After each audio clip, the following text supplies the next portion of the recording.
W11।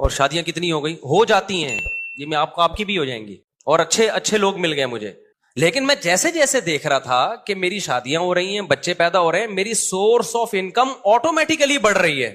ایسے ایسے ذرائع سے رزق مل رہا ہے جہاں سے تصور بھی نہیں تھا، ایسے ایسے ذرائع سے رزق مل رہا ہے جہاں سے تصور بھی نہیں ہے. اب میں ان کو واقعات سناؤں آپ کے ہوش اڑ جائیں گے.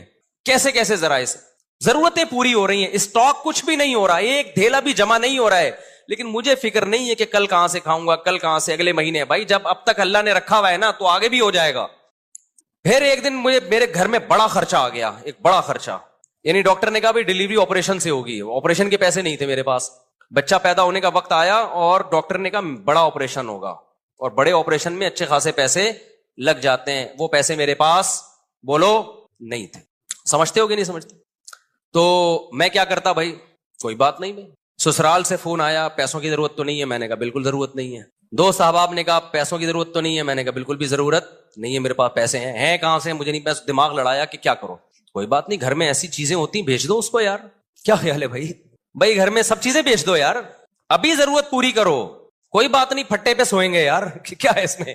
بھیک مانگنے سے بہتر ہے لوگوں کے سامنے اپنی غربت اور بھیک مانگنے سے بہتر ہے پھٹے پہ سو جاؤ. صبح رات کی بچی بھی، میں ایسے علماء کو جانتا تھا جن کی 2 بیویاں تھیں، سوکھی روٹی صبح قہوے میں ڈبو کے کھا رہے تھے وہ. نہیں یہی بات میرا خیال ہے سمجھ میں. ایسے غریب لوگ بھی میرے علم میں ہیں. تو ہم نے کہا یار ہم بھی کس پہ آ جائیں گے. تو اب میں نے غور لڑایا تو مجھے ایک بکری نظر آئی اپنی، ایک اضافی. میں اس کے پاس گیا، اس سے میں نے معذرت کی. ٹھیک ہے، وہ ایک اضافی چیز تھی، اس کی طرف دماغ نہیں جا رہا تھا میرا. میں نے کہا میں آپ سے معذرت چاہتا ہوں، آپ کو بھیٹ چڑھانا پڑ گیا ہے مجھے. ٹھیک ہے، سمجھ میں آ رہی ہے بات. اللہ کا کرنا یہ ہوا کہ ہمارے ایک دوست آئے، بہت ہی قریبی جگری دوست. انہوں نے مجھے کچھ پیسے قرض میں دے دیے بغیر مانگے. ان کو پتا تھا کہ یار مفتی صاحب کا ابھی کیس ہے، ابھی اچانک ان کے لیے پیسوں کا انتظام کرنا مشکل ہوگا. وہ آئے، انہوں نے مجھے پیسے دیے. تو میں نے کہا بھائی میرا تو یہ تھا کہ کل بکری بیچوں گا اور یہ اپنے گھر کے سارا سامان بیچ کے، جو بھی بک سکتا ہے بیچ کے میں ان کے قرضہ ادا کر دوں گا. تو وہ مجھے خود دے کے چلے گئے. وہ معاملہ تو نمٹ گیا، بچہ ہو گیا الحمدللہ. وہ بچہ ماشاءاللہ اچھلتا کودتا ہے. قرآن اب تو بڑا ہو گیا. اس کو نہیں پتا، اس کو بھی یہ واقعہ نہیں پتا کہ تو کیسے پیدا ہوا ہے. گھر والوں کو بھی نہیں پتا، یہ بھی بتا دوں، میرے گھر والوں کو بھی معلوم نہیں، میرے سسرال کو بھی پتا نہیں. یہ پہلی دفعہ میں آپ کے سامنے شیئر کر رہا ہوں، اور یہ بھی اس لیے شیئر کر رہا ہوں کہ لوگ بہت تانے دیتے ہیں آج کل نا، الٹی الٹی باتیں بہت کر رہے ہیں میرے خلاف. تو میں نے کیا کیا، وہ ایک صاحب ہمارے قریبی دوست تھے. یہ نہیں کہ ان کے سامنے میں کہ پیسے ہی نہیں ہیں، یوں ہے یار. بعض دفعہ پیسے آدمی ایسے نہیں مانگ رہا ہوتا، رونا شروع کر دیتا ہے، اس سے اگلا خود ہی سمجھ جاتا ہے کہ پیسے نہیں. خیر جی، انہوں نے مجھے لون دیا، قرضہ، کہ کل دے دینا. اچھا قرضہ بھی ایسا کہ میں نے کہا کل میں دے دوں گا. جب انہوں نے بہت اصرار کیا میں نے کہا ٹھیک ہے، فوری تو جمع کرانے. میں نے کل میرے یہی تھا کہ اگلے دن کیا ہوا ہے کہ میں نے کہا بکری بھی اور یہ سب چیزیں بیچنے کے لیے میں نے بات کی. وہ میرے پاس آئے اور میں نے کہا آپ کا قرضہ آپ کو انشاءاللہ مغرب تک مل جائے گا واپس. انہوں نے کہا مصعب مجھے نہیں چاہیے. وہ دوست تھا، وہ کہتا ہے میں نے کبھی آپ کو کوئی گفٹ نہیں دیا، یہ میری طرف سے گفٹ ہے. میں نے کہا بھائی آپ کو واپس لینا پڑے گا. کیا میں کسی کا باپ بھی نہیں دے سکتا، نہیں لوں گا واپس. میں اندر سے جتنا خوش ہو رہا تھا یہ میں جانتا ہوں، اور کون جانتا ہے؟ اللہ جانتا ہے. اندر سے جو میں خوش ہو رہا تھا نا کہ میری اتنی بڑی ٹینشن اس نے کیا کر دی، دور کر دی. اور ایک ایسے آدمی نے جس سے کبھی گفٹ اور تحفے تحائف کا کوئی لین دین زندگی میں رہا ہی نہیں ہے. یعنی ایسا ہوتا ہے نا کہ بعض لوگ ہوتے ہیں جو تبادلے چل رہے ہوتے ہیں، ایک ایسا آدمی. تو میں اس کو بار بار اصرار کیا. اب کیا ہوا ہے کہ میرا دل تو چاہا کہ میں بے تحاشا شکر ادا کروں اس کا، لیکن میں نے شکر بھی زیادہ ادا نہیں کیا. پوچھو کیوں؟ اگر میں اپنی خوشی کا اظہار کرتا نا اس کے سامنے کہ میں بہت خوش ہوں، اس کے ذہن میں یہ بات آتی کہ یہ بیچارہ بہت غریب ہے تبھی اتنا خوش ہو رہا ہے، وطن اتنی رقم پہ کوئی اتنا زیادہ خوش بولتے کیوں نہیں ہے. میں سمجھا پا رہا ہوں اپنی بات.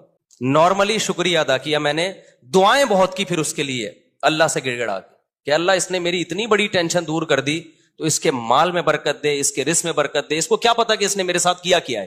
لیکن میں نے اس کا زبان سے زیادہ شکریہ ادا نہیں کیا، کیونکہ آپ کسی کو ایک اماؤنٹ دیں اور وہ بچھا چلا جائے، اس کے دل میں آ سکتا ہے کہ لالچ پیدا ہو گئی، یہ دوبارہ بھی نکلوانا چاہ رہے ہیں. اس کے دل میں آ سکتا ہے اچھا یار ہمیں تو پتہ نہیں تھا ان کے مالی حالات اتنے خراب چل رہے ہیں، یہ اتنی سی رقم پہ اتنا خوش ہو جائیں گے. لیکن میں نے دعائیں اس کے لیے بہت. جب اللہ نے میری مالی حالات اچھے کر دیا، بہت اچھے حالات ہیں، پھر میں نے اس کو یہ واقعہ سنایا. میں نے کہا آپ نے جو 12 سال پہلے میرے ساتھ تعاون کیا تھا نا، آپ کو نہیں پتا تھا آپ نے کتنی بڑی خدمت کی، لیکن میں نے اتنی دیر آپ کے لیے بیٹھ کے دعائیں مانگی، اتنا بڑا احسان کیا آپ نے میرے اوپر. میں نے کہا اس وقت میں نے اس لیے شو نہیں کیا کہ آپ سمجھتے پتہ نہیں یار یہ کیا چل رہا ہے مارکیٹ میں، سمجھتا ہے کہ نہیں سمجھتا ہے. تو ایسے ہماری زندگی میں بہت کچھ آتا رہا، بہت سے رشتے ہمارے ریجیکٹ ہو گئے کہ جی اتنا تولہ سونا اتنا. ہم نے کہا جاؤ اتنے تولے سونا. انہوں نے کہا قرض لے لیں. میں نے کہا ہم جب بچہ بیمار تھا تو ہم نے قرض نہیں لیا یار, تو ہم اب شادی کرتے ہوئے قرض لیتا ہوا اچھا لگے گا؟ آدمی لوگ بولیں گے ہماری ایک نہیں ہو رہی ہے, چوتھی کے لیے قرضے مانگ رہے ہیں. یہ تو عیاشی ہے نا. ہو گئی ٹھیک ہے, نہیں ہوئی تو بھائی ہم نے اس طرح سے اللہ کا شکر ہے زندگی گزاری. میں نہیں کہہ رہا کہ ہم سے کبھی کوئی اس بارے میں ہو سکتا ہے کچھ استغنا کے خلاف کام ہو گئے ہوں تو, لیکن مقصد آپ کو بتانے کا یہ ہے کہ ہم اس وقت بھی خوش تھے, اس وقت بھی خوش تھے. اول تو میں کہتا ہوں ڈاکٹروں کے پاس آپ ایسے ہاسپٹل میں لے کے کیوں جا رہے ہو بچوں کو جہاں آپریشن ہوتا ہے؟ یہ بڑا مسئلہ آج کل ڈاکٹروں نے بنا دیا, یہ خرچہ خامخواہ کے ذمے لگا دیا ہے آپ کے. خیر بچے بڑے ہوتے گئے تو سارے خرچے پورے ہوتے گئے الحمدللہ. اب رپورٹ جو چل رہی ہے 15.5 کی رپورٹ چل رہی ہے تو اب تک بھی سارے خرچے پورے ہو رہے ہیں. اور پھر چوتھی تو میری اب ہوئی ہے نا. لوگ کہتے ہیں اب تو مول صاحب ریوو میں گھوم رہے ہیں تو شادیاں تو ہوں گی. بھائی 3 جو تھیں وہ اس حالت میں تھوڑی تھیں. تو جب آپ بچانے کی فکر کرتے ہو, دولت مند بننے کی کوشش کرتے ہو تو اسٹریس میں جاتے ہو. آپ کی بیسک ضرورتیں پوری ہوتی رہیں, خوش رہو, اللہ مزید پوری کرتا رہے گا. 56 منٹ تک کھا لیا تو ناجائز کام تو کیا, لیکن روزہ اس لیے نہیں ٹوٹے گا کہ یہ جو سحری کے اوقات لکھے ہوئے ہوتے ہیں نا کہ 5:55 5:56, یہ 100% 100% یقینی نہیں ہوتے. تو اس لیے اس میں الیقین لا یزول بالشک والا قاعدہ چلتا ہے کہ 55 کے بجائے آپ نے 56 پہ کھا لیا, 56 تک 1 منٹ اوپر ہو گیا, تو چونکہ 100% یقین نہیں ہوا ہے ابھی سحری ختم ہونے کا, تو ہم یہی سمجھیں گے کہ گویا ابھی وقت ختم نہیں ہوا. تو یہاں فائدہ پہنچایا جائے گا روزہ رکھنے والے کو. لیکن 2 منٹ ہو گئے تو پھر جو ماہرین فلکیات ہیں وہ کہتے ہیں 2 منٹ اتنی تاخیر ہے کہ پھر آپ دوبارہ قضا کریں اس روزے کی.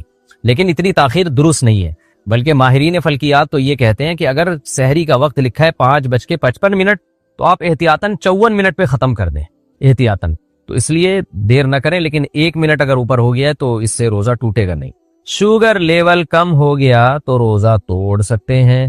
میرا شوگر لیول اکثر کم ہو جاتا ہے, اگر روزہ نہ ہو تو کچھ میٹھا کھا لیا جائے تو بہتر ہو جاتا ہے, لیکن روزے کی حالت میں شوگر لیول کم ہو جائے تو کیا روزہ توڑنے کی گنجائش ہوگی؟ جی ہاں بھائی, گنجائش نہیں. آپ پر تو شوگر کے مریضوں پر تو یہ چیز لازم معلوم ہوتی ہے, کیونکہ ہم نے اپنے ریلیٹیوز میں دیکھا ہے شوگر کے پیشنٹ تھے, روزہ رکھا, شوگر لیول ڈاؤن ہوا اور انا للہ ہو گیا ان کا اچانک. تو شوگر کے مریض کو ہر وقت اپنی جیب میں چینی رکھنی چاہیے. اگر وہ روزہ رکھتا ہے تو چینی ہر وقت اپنے پاس رکھیں. اگر روزے میں ان کی طبیعت خراب ہونے لگے اور اندازہ ہو جائے کہ انا للہ ہونے والا ہے تو فوراً چینی کھا لیں تاکہ انا للہ ہونے سے ان کی حفاظت ہو جائے. تو شوگر کے مریض روزہ رکھیں لیکن اپنے ساتھ چینی رکھیں ہر وقت, کیونکہ جان بچانا بہرحال پہلے ضروری ہے, اور بیمار آدمی کو اللہ نے اجازت دی ہے تو اللہ کی اجازت سے فائدہ اٹھانا چاہیے. ہمارے ایک جاننے والے ایک سفر میں میرے ساتھ تھے, ان کو کہیں بس میں الٹیاں ہو گئیں, گاڑی میں الٹیاں ہو گئیں. تو اب مجھے تو پتہ نہیں تھا کہ ان کو شوگر ہے اور یہ کوئی مسئلہ ہے ان کے ساتھ. تو ہم تھے بھی تھر کے سفر میں, صحرا میں, بالکل کوئی نہ ہوٹل قریب میں نہ کھانے پینے کی کوئی جگہ. تو وہ جناب چکر آ رہے ہیں اور بالکل مرنے لگے وہ.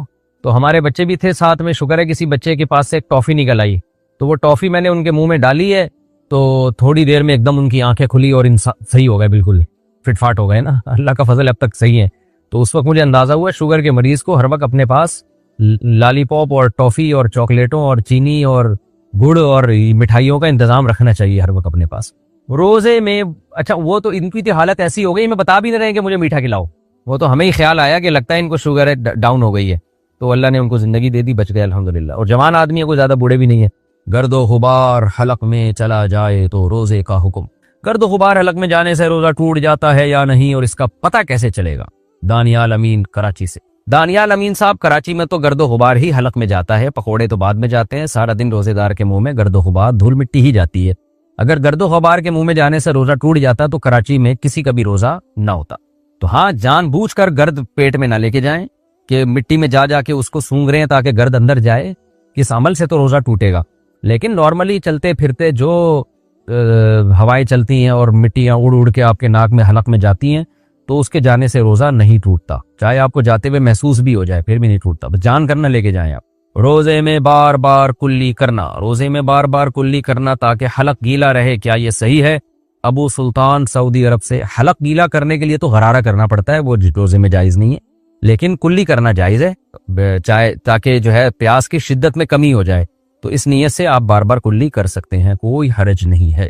روزے میں کھانا بناتے ہوئے نمک چکھنا, کیا روزے کی حالت میں کھانا بناتے ہوئے نمک یا مرچ چکھ سکتے ہیں جبکہ فوری طور پر کلی کر لی جائے؟ ام طلحہ UK سے.